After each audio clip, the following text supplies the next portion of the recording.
All right, so let's start with the big story that we are tracking on WION at this hour. Now, following the serious crisis due to Australia's unilateral decision to cancel a multi-billion-dollar French submarine contract, a long-planned round of free trade talks between Australia and the European Union have now been postponed.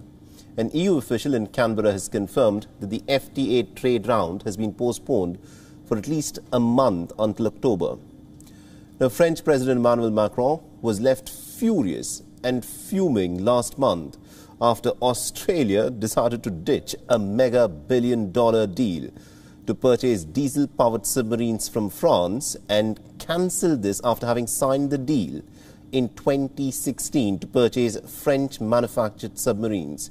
Instead, Australia secretly was in negotiations with the Americans and then later opted to buy nuclear-powered, American-designed and American-manufactured vessels instead.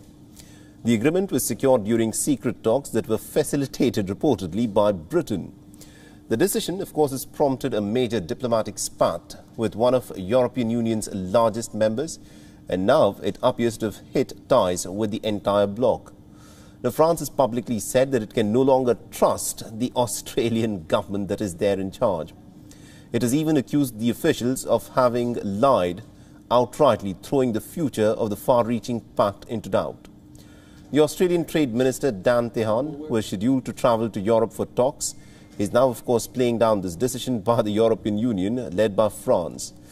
Now, the Australian minister has indicated plans of meeting with the EU Trade Commissioner Valdis Dombrovskis next week to discuss as to what would be the 12th round of negotiations.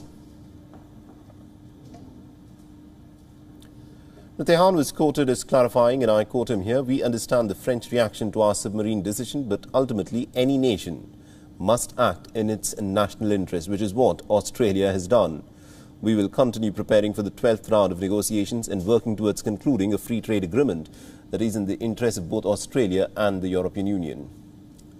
A free trade agreement with the EU has the potential of opening up a market for the Australian goods and services of almost about 450 million people, and also a GDP of nearly about $15 trillion. In 2020, the trade in goods between the two economies was valued at about 36 billion euros. The trade in terms of services for the same year was about 26 billion euros. Now, as a bloc, the European Union was Australia's second largest trading partner in the year 2020.